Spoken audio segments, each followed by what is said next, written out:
Welcome to Key Conversations, where you get to connect with the best of the music business, unlocking the secrets to exploding your music career, presented by In the Key of Success. I'm your host, Cheryl B. Engelhardt. The conversations you're about to hear are between our special guest and participants of my MX4 course, the Marketing and Branding, Money-Making, Mentorship Mastermind for Musicians. They are singers, songwriters, composers, producers, and artists just like you, asking their burning questions of our experts while transforming their careers over 6 weeks. If you think this could be you, check out mx4course.com to schedule a free half-hour coaching call with me to see if we'd be a good fit. So, let's get started. So here we are today with Suze, the rock star advocate. And we've got Blackie, Alex, and Chrysanthi on the call here. And they're going to be, giving you some cool questions. But first of all, I just want to introduce everyone to Suze. I met her at the Elm City Music Fest a couple weeks ago, and she is just a powerhouse. I rarely run into females that are on panels with very strong men. It's like 40 men and 2 women, and really taking a stand for the musicians in the room. And sometimes it's easy to let people that have been in the industry for dozens of years to kind of go off and derail a conversation, in the sense that the industry is not what it used to be. And we heard a lot of that. And it was really great to hear that perspective. And I think there's so much value in sitting on panels like that. And I loved it. But it was so cool to just get on the same page with another woman who was really like, let's provide value here right now in today's world, and helped bring the conversation back. So it really was a good balance. And from then on, I think that we just had this, laser bond. And it turns out that Suze happens to be a consultant for musicians and works hardcore with some awesome musicians on just mindset, from everything from mindset to making money to getting really clear on what you want to do, all the stuff that I'm all about too. And I just thought she was a perfect fit for this course and for this podcast. So welcome, Suze. Thank you. Lovely introduction. Thank you so much. Oh, you're welcome. You're welcome. We also do voices, you guys. So yes. That's the thing. So I just wanted to get the conversation started. I wanted to see what are a couple career highlights that got you to being the rock star advocate. And you guys, one other thing that I have to say is that on your website, one of my favorite things I read was that you are the Olivia Pope of the music industry. And I was like, oh, holla. You did not. Just scandal. You did not. I did. So I did. I went there. I just finished my red wine. I'm kind of wishing I had the red wine here for that. So good. So good. But no, I had a client about 2 years ago call me. She's like, oh my God, you're like my Olivia Pope. And I was like, well, I'm going to use that forever now. So thank you. Career highlights. Well, I started when I was 18. I started at Atlantic Records, went to Drexel University for music business. And I guess one of the first highlights was I had a lot of jobs in the music industry while I was in school. But one of them was that we were the first graduating class for Drexel in music business. And now it's like they have like 200 plus people. But when I went there about 12 years ago, we were only 40 people. And so we all got together and we said we should start our own record label. So Mad Dragon Records was formed under the tutelage of Marcy Rauer-Wagman, an esteemed entertainment attorney. And I was in charge I created the street team and the marketing and all of that stuff for Mad Dragon Records. And they're still very much alive today. They have national distribution with like Ryko, I think. And they're doing great. And so that was a huge highlight for me. We got to produce 2 albums while I was there, and it was awesome. And my name was in the liner notes, and I thought that was like the coolest thing in the world. And then I went to work for AstroWorks, and I hated it. So then I left and became a paralegal. But I would say the next big highlight after that would be when I finally realized I had 9 to 5 Records was the first company I started out of college, which was a record label. And I think the biggest highlight was when I realized that I did not want to manage bands and run a record label. And so my business partner at the time and I created 9 to 5 Artist Consulting. And we caught the attention of George, 48. He runs 48 Consulting, and Nay Pimentel, his business partner at the time, who did the logos for like the Wu-Tang Clan. He did their first fashion line. He did the first fashion line for like Rockaware, worked with Russell Simmons. They found us on Twitter. They thought we were awesome, and they brought us on to ghostwrite for a lot of their clients. So bigger clients, they were responsible for, George did that song, it was like A La La La. It was like this big song in 2002 by this pop duo girl. It's escaping me, but anyway, it was a huge song with like, and Fat Joe was a part of it, and they had like this big blow up. So that was a huge moment for me to have two titans of the industry that I thought were so amazing come to us and say, you guys know what you're doing and we want you to work for us. So that was huge. I would say then after that, I went back to school for my master's in psychology, and I just wanted to get a more kind of understanding of, you know, how I could better help musicians. And I would say after that, the next highlight was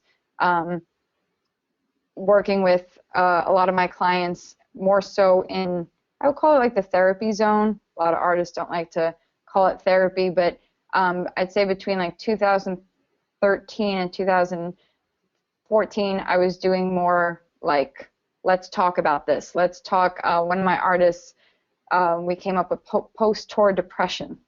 You know, we figured out like, wow, you go on tour all the time and you come back like, can I curse on here? Is that like possible? Yeah. Like, what the fuck happened? Like, you know, you come back and you got to get a new job, and your girlfriend or boyfriend doesn't know what you've just been through, and you might have to find a new apartment, or you come back from your subletted apartment and it looks like shit. Like, all this stuff. And so that was a big thing. And when we worked together on this, and we did a couple of videos on post-tour depression, and that was such a highlight for me because it helped me get clear on what I really want to do with artists. And I went from writing bios and writing press releases and all that stuff for them, which I still do once in a while, but I was like, no, this is what I want to do. I want to help them, you know, really get to the meat of what's going on and understand like how to get back on track. So that client, Karina, kind of inspired me to regroup and start the Rockstar Advocate. So I went from 9-to-5 consulting to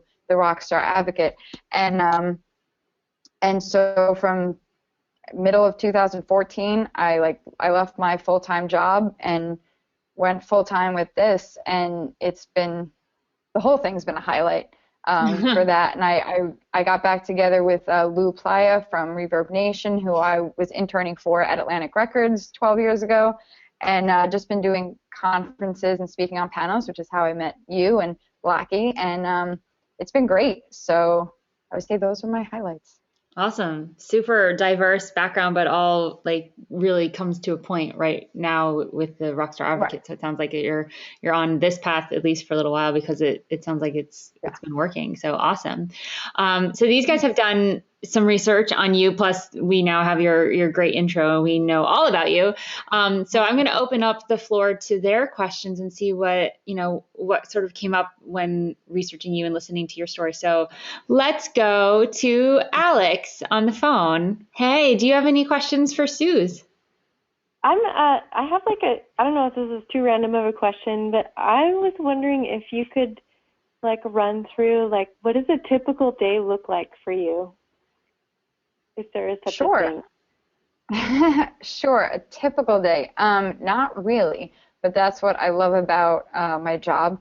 I would say the only basic thing, I would say there are certain practices that I make sure I do every day, and that would be that every night before I go to bed, I have to know exactly what I'm going to accomplish the next day, and I try to limit it to 3 important things.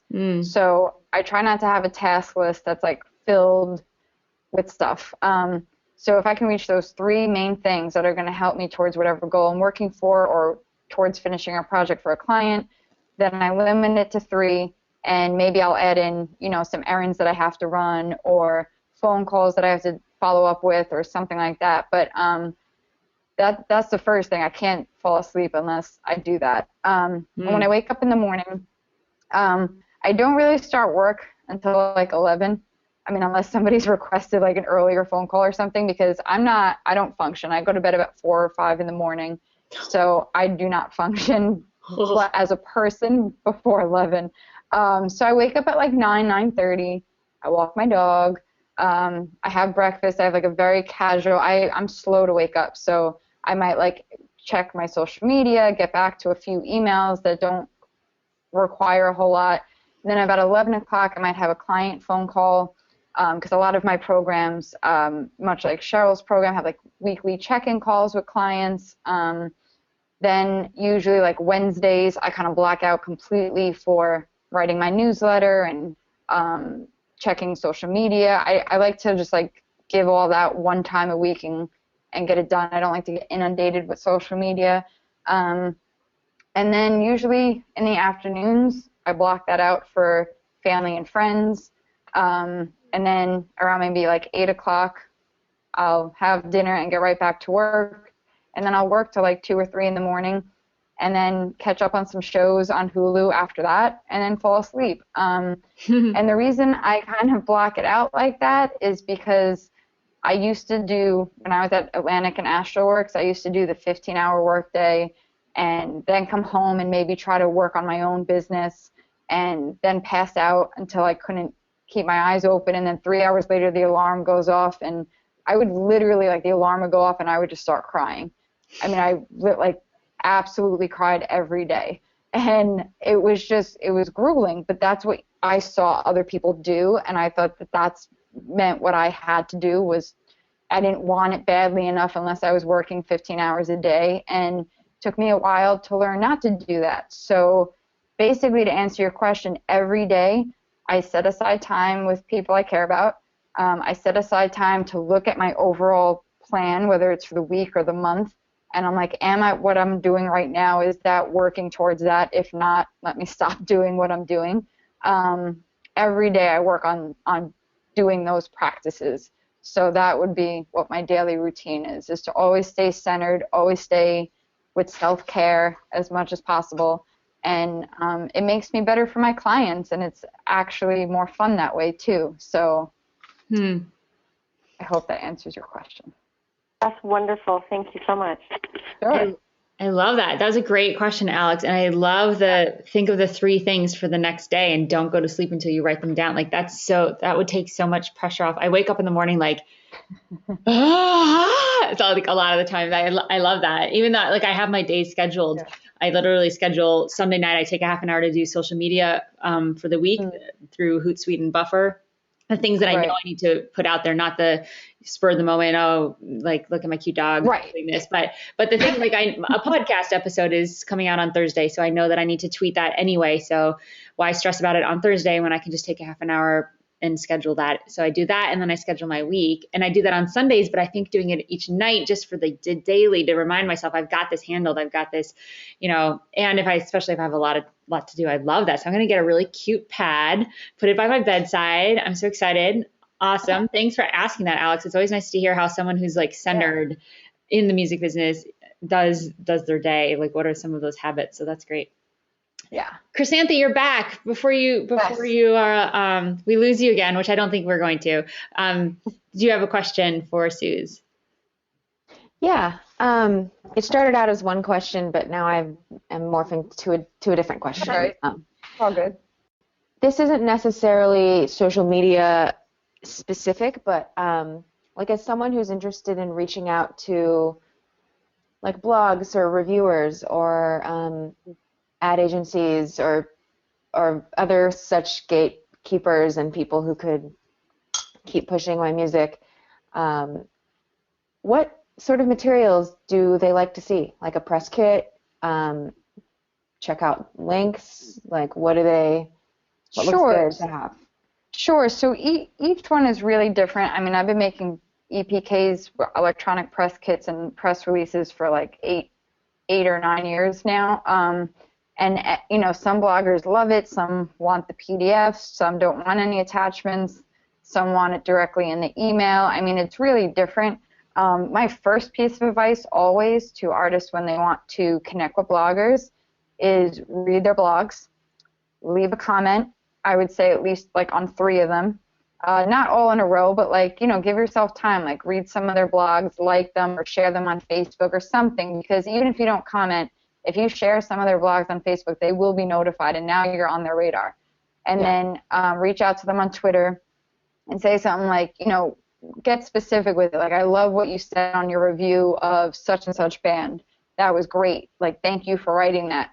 Because these are relationships. They get bogged down with emails so many different times. And the best thing you can do, I mean, this is how I met, these key industry people on Twitter, was because they read my blog or I read theirs, and I said like, oh, that was great, and we started a conversation. And then you're not really pitching to them. You're just now their friend that, they already know that you're a musician or that you want a review. They know you're going to ask that, but it becomes a little less predictable and a little more genuine when you're just starting out a conversation. And then, once you've had that initial contact, you can say to them, would you mind if I, sent you an email?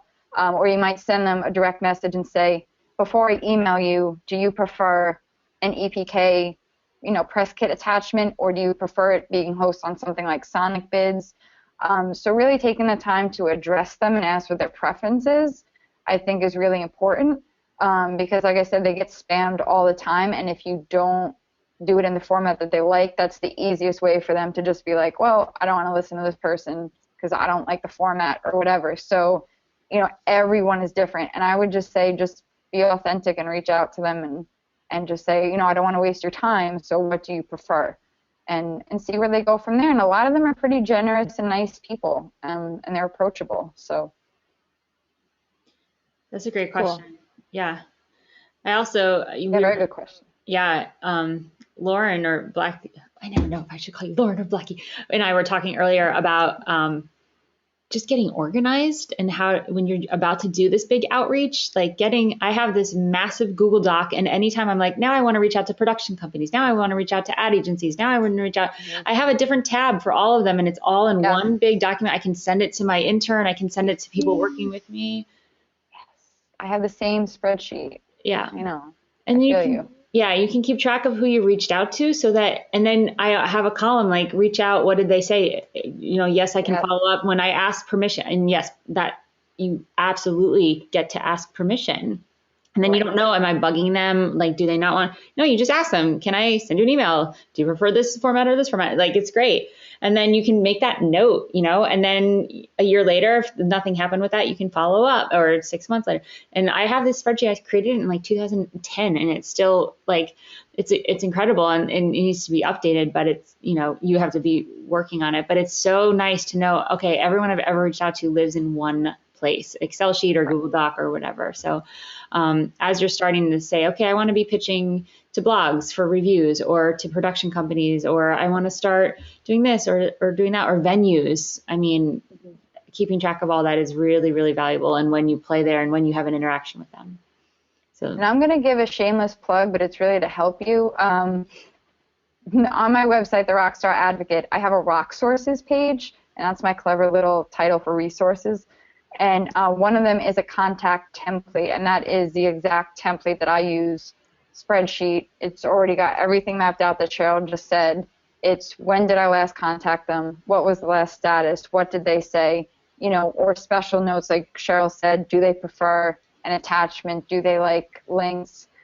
Stuff like that. So, feel free to download that if it helps you get started. But yeah, spreadsheets are like my best favorite thing ever in the world. Awesome. Super cool. Yeah, you can get one in this class too, but I might see yours. Maybe we can combine them and make it like a turbo spreadsheet. Yeah. Exactly. That is awesome. And there's no such thing as shameless plug. You're generously giving us your time. So of course we want to check you out. So yeah, the rockstaradvocate.com. And also you guys follow her on Twitter because she's awesome, at rockstaradvo. Awesome. That was a great question, Chrysanthi. Okay. Blackie, do you have a question for Suze? And if you do, don't forget to unmute yourself. So what would your advice be to somebody that kind of, musician wants to know more about the business, they've done the artistic side of things for however long, and they've kind of indulged in that, and now they kind of want the crash course slash, is there a book? Is there a site? Is there something that they can really get into besides just I work better just having conversation, and I've really, really loved getting to know both of you, and this has been wonderful.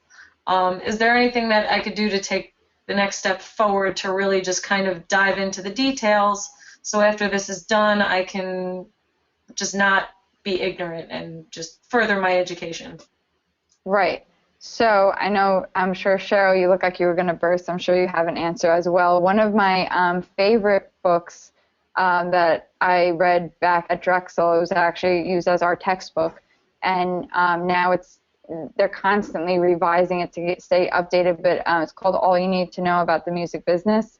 I believe that's what it's called. And it's wonderful. Let me get the author for you. It's in its 9th edition right now, and it's by Donald S. Passman. All You Need to Know About the Music Business. He really breaks it down with understanding contracts and understanding royalties and publishing. It's pretty thorough. It really is kind of like a textbook. It's not as thick as a textbook, but it really is very thorough. That's one of my favorite books. I keep that by my desk. The other thing I would read, again, this isn't so much about music business, so to speak, but just business in general, is word of mouth marketing. I could look that up again as to who the author is, but word of mouth marketing, again, that's in later editions. So everything, or All You Need to Know About the Music Business is the first one, Donald Passman. The next one is Word of Mouth Marketing. I'm sorry, I don't have that author off the top of my head. And the last one is School of Greatness by Lewis Howes. And the reason School of Greatness is good is, and I'm sure Cheryl can attest to this, it's all about getting clear on your vision. And this goes back to Alex's question about what I do every day. The reason I list the 3 things I'm going to do the night before is because I want to be crystal clear on what my day is going to look like. Because while I'm sleeping, it's just I'm getting focused even as I sleep. And when you get up during the day, have that Post-it or have that vision board or whatever of whatever your dream is at the time. That could change. It could take on different meanings as you go forward. But having a clear vision and really making sure you stay focused on working towards that is super important. That's what most of this business is about. The music industry can pull you in 50 million different directions. So while it's great to know about contracts, and it's great to understand publishing, and it's great to understand royalties, and that first book will give you the basics of everything, this last book really, how are you going to stay focused? How are you going to get the white noise out and stay on your path? So I think altogether those 3 books are super important. Yeah, I think that's great. And it's funny because I just did an interview earlier today, and someone asked me why did I create this course and the other courses that I have. And I wrote, because I had spent hundreds and hundreds and hundreds of dollars on these books. And I actually say All You Need to Know About the Music Industry, Donald Passman's book, which I had tabs and highlights and stuff. But Right. At some point, you get a basic knowledge, which I think everyone should have. And reading these 3 books will give you some mindset stuff, some music business stuff.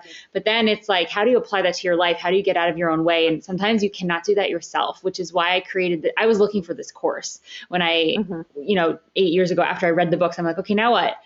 How do I get it, logically, but now how do you apply it? And having someone hold you accountable and work with your scheduling and work with your, how are you making money personally? How does this apply to you? So there's the knowledge base, and then there's the application, which I think comes from courses like this MX4 course, coaching with people like Suze and myself, and also going to conferences and networking and hearing other people speak about and have conversations about what's trending and what's current. So a combination of all that is still what I do. I mean, I go to these panels and I'm speaking on the panels, but then I'm listening. I'm going and sitting in the panels, and it's like I'm a sponge. I am total like dork about that stuff. So I think that's a great question, and I think it's important for all musicians who are really serious about making this a career to be constantly in those conversations and getting the different, whatever learning technique works for you. If it's reading and networking, or if it's, watching webinars or reading blog posts, like whatever, read one article a day or whatever works for you, find your learning thing. But that was a great question. This is a cool, fun conversation. I like it. Yeah, I just want to applaud all three of you and everybody that works with Cheryl, because you guys took a huge, important step to invest in you will always use the things you learn here the rest of your career, so nothing you're doing here is wasted. And Cheryl came up with such an amazing course, and these things are so important. And she's so right, like reading every day, even if you read a few pages of those books each day, or instead of watching a TV show, read those books. Reading, you ask any bigwig who's ever made it, and they say, what's part of your routine? What's part of it? It's reading. Mm-hmm. Because knowledge is power, as cheesy as that sounds. Like, you always want to outsmart the people you're in the room with. Period. Yeah, I love that. Totally love that. Outsmart the people in your room with. Yep. We're going to do a laser round. Suze, you have a couple more minutes? Yeah. Okay, cool. Yeah. So we're going to go in that same order, and quick question and like a turbo answer, and we're going to see how many we can get in the next 10 minutes. So here we go. Okay. Alex, are you still with us? I'm here. Okay. Do you have another question for Suze? I do not. You're just listening and absorbing like a sponge, like I am? Yes, I'm adding all these books to my Amazon wish list. Awesome. These books, the links to all these books are going to be on the resource page. If you go to inthekeyofsuccess.com/podcast, when the episode is live, you will be able to see everyone that's on this call's links, plus any books or links that we mentioned here. So it will be all in one place as well. Okay, cool. Chrysanthi, do you have another question? Do you think there's ever a time and a place or appropriateness where you might hire someone to assist you in collecting data, or like doing some of those marketing? I'm almost embarrassed to like say, like, help you to kind of like help automate the process of you getting out there. Like if your social media becomes too much and you want someone to help you send like 3 emails a week or something. Is that like really bad? No, like me personally, or you mean just like people in general? Musicians. In general. Because I spend like hours crafting emails to people and doing the research and commenting on their stuff too, but sometimes it's like way too much. 100%. 100%. I think delegation is key. I always say DIY does not equal do it alone. So just because you want to understand the business and you want to understand your fan base doesn't mean you have to be with them 24/7. Your goal is to continue to get bigger, and with that comes more responsibility. So delegating something like social media, absolutely. Do I think they should be tweeting for you and, writing all your posts? No. I think, you can get on, but just like any other, big major artists, they have posts that go out signed, their team or something like that, or when it is that particular artist, they say from, and the actual artist name. So, you can switch it up like that just so you still have some engagement with your fans. But absolutely, like automating emails and having somebody check, approve comments on your website or your iTunes review, absolutely. Delegation is how you stay sane, because you're never going to be able to do it all. Yeah. And there's some great services out there like Fiverr, Fiverr.com. Great for like I just hired someone to fix some crazy weird coding thing on my WordPress blog. I kept getting an error and I could not figure it out, and I'm pretty techie. So this person was like, I can do it for $5 if you want it by next Friday. I can do it for $10. And I was like, yeah, $10 to fix my blog where I get most of my clients, and is my yes, okay, $10 to fix it's cool. And then there's Odesk and Elance.com. There are a couple. I need to make notes. There's going to be so many links on this one episode. TaskRabbit. TaskRabbit, yeah, and I mean, I do an extensive internship program. I work through Cornell University, and there are new laws around hiring interns. It really needs to be about their experience and that they're getting something out of it. I've had interns in the past that get to do this course for free. They're usually musicians, and most of my Excel sheets and that Google Doc I was telling you about, all of that stuff is on there. That's mostly from interns, but I also make sure that they are getting weekly coaching from me around their careers. So that it takes a lot to manage. And I actually I just finished an internship today because my new record release and everything coming up so soon is it's really something to manage. So you need to make sure that you have the time. I think people will work for free just to add to their resume, but there are some serious laws and you need to have them sign something. You just want to be really careful. It's one of those things you don't want to come back and bite you in the butt. Right. Always feel free to barter too, like Cheryl was saying with the coaching, like if you do vocal coaching or guitar lessons or something like that. Yep. That's a great way to find internship in exchange for, and it's really, and then I call them apprentices or assistants. I don't call them interns generally. Cornell uses an extern program, so your alma mater might have programs. Okay, that was really actually valuable for me when I discovered that, and it's very official, and they get credit, blah blah blah. So,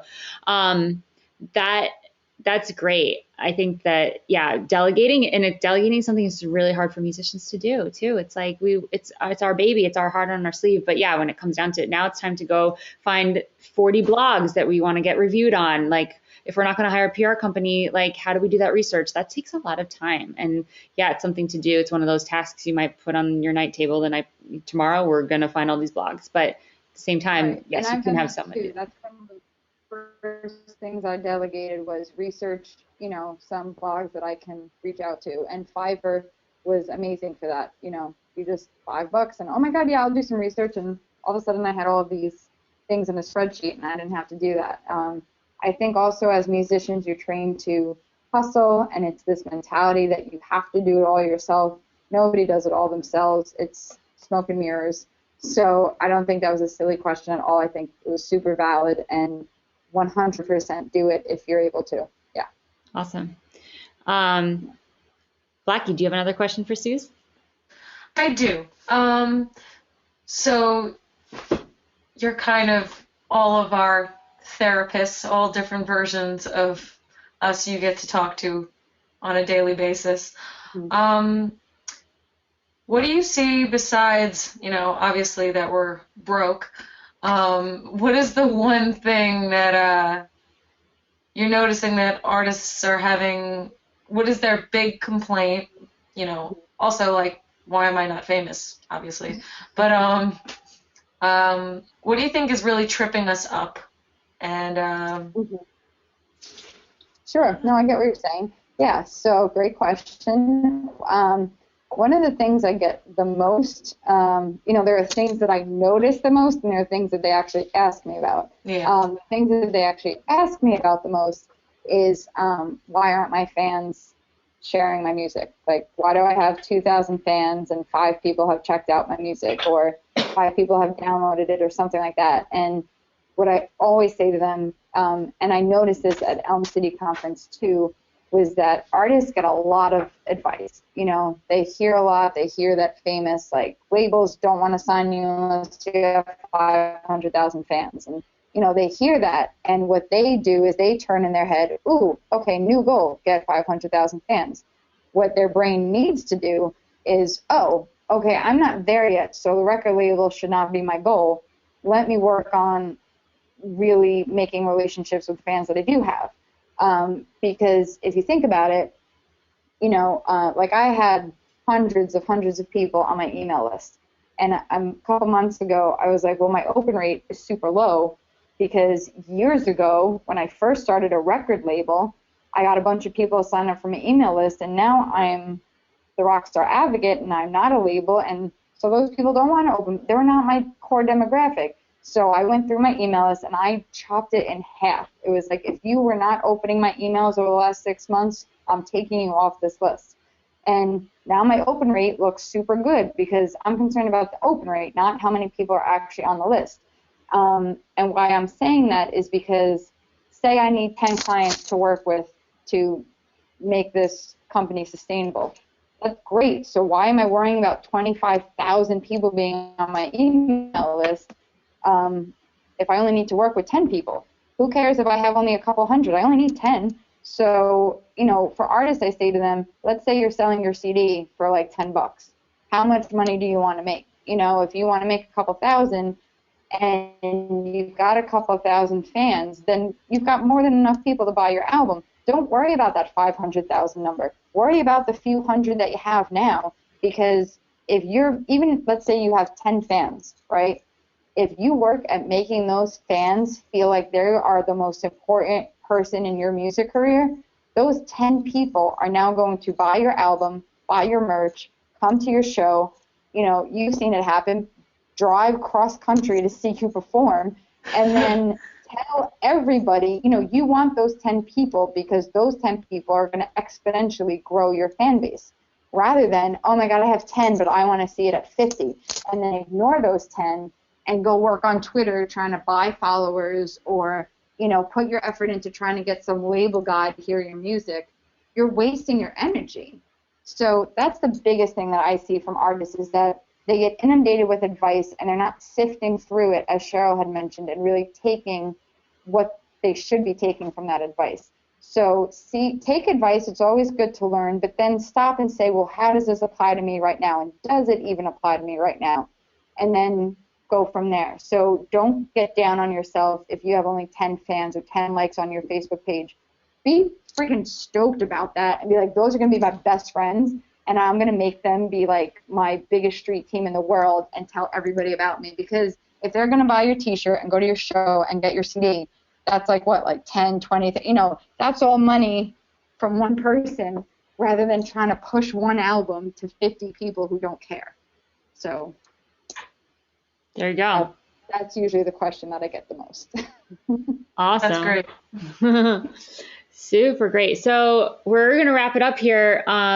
Sue's the Rockstar Advocate, so the rockstaradvocate.com. And if you're listening to this podcast or you are a participant in an MX4 course with me, you get her super special sneaky deal of $50 a month for unlimited email support, which is normally $125. So this is more than 50% off. It's super generous. All you have to do is email her and tell her how you found her through the course or Key Conversations, the podcast, and there you go. And that's a ridiculously awesome deal.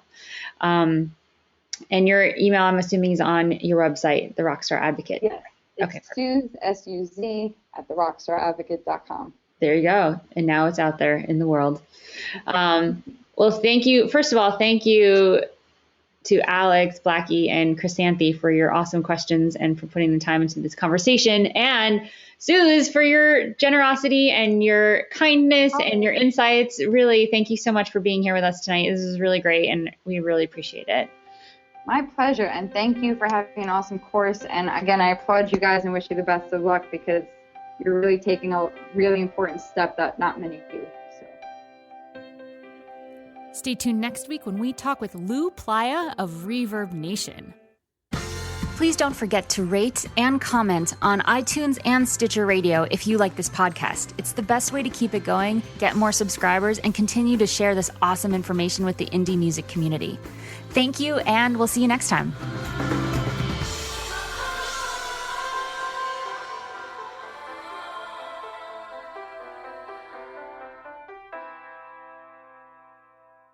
All of the music on this podcast has been created by yours truly. The theme song is called Inevitably, written with Cameron Ernst and produced by Joey Ock. You can find all the songs, plus more information on my music career at CherylBE.com.